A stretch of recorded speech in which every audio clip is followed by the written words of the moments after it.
farba bimi jaltaɓe lumminam men giro saccanam mbaram kele koy seki deri itako mamae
ala nole aydara makono ala nole aydara kele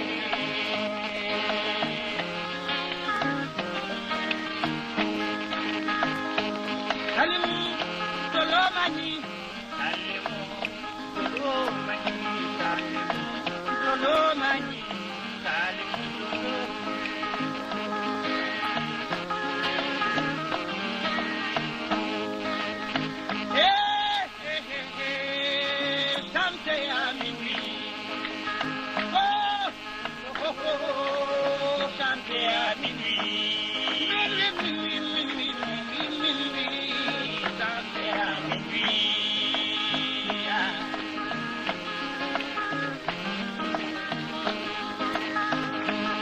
C'était en 1892, la perte de Tigiri au cœur du Biamani.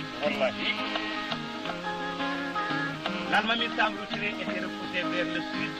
Et les Blancs venaient juste de construire le petit fort Gallier. L'administrateur qui dirigeait le cercle commandait toutes les deux rives du Niger, au canton orifère du Bouré et du Siéké. Cette année-là, les récoltes étaient particulièrement abondantes. Et les fêtes se multiplièrent dans tous les villages, tout chantait la vie.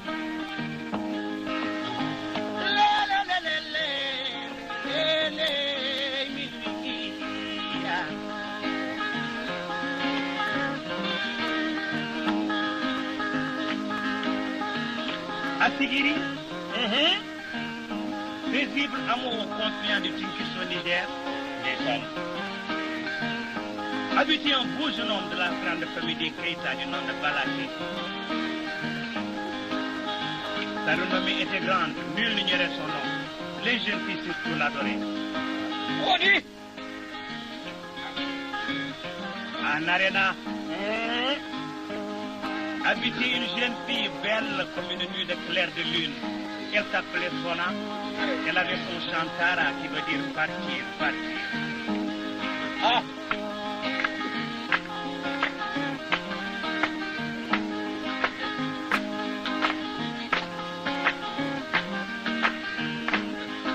Jarabinta bala mama, jarabinta bala mama, jarabinta bala mama, jarabinta bala mama, makono shiri, jarabinta bala mama, makono shiri, jarabinta bala mama, cha cha cha, dilangani chelema, cha cha cha, chanu chelema.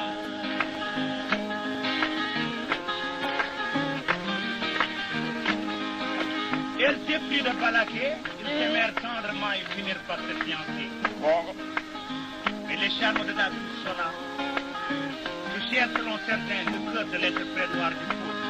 Et selon d'autres, du grand siècle blanc du Merle.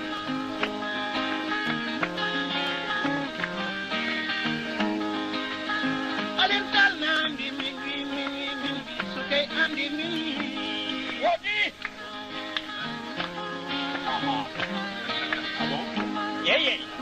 Ebe ngandi minui, wallahi ebe ngandi. Ebe movi minui. Ah bon? Wodi. Sole didi bubi kenal koy wuti. Ah. Da bune jam koy weti, da chuki nana ya. Ebe ngandi minui.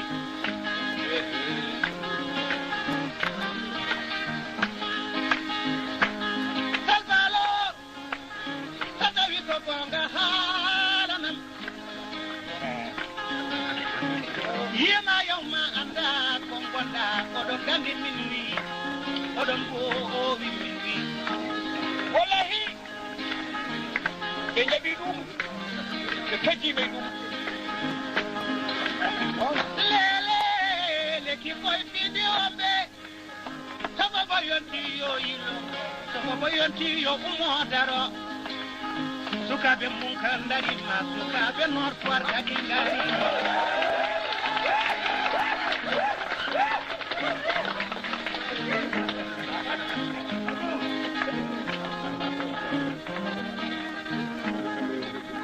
Ya duwele kala ja de buri ya duwele kala ya duwele kala jaja de buri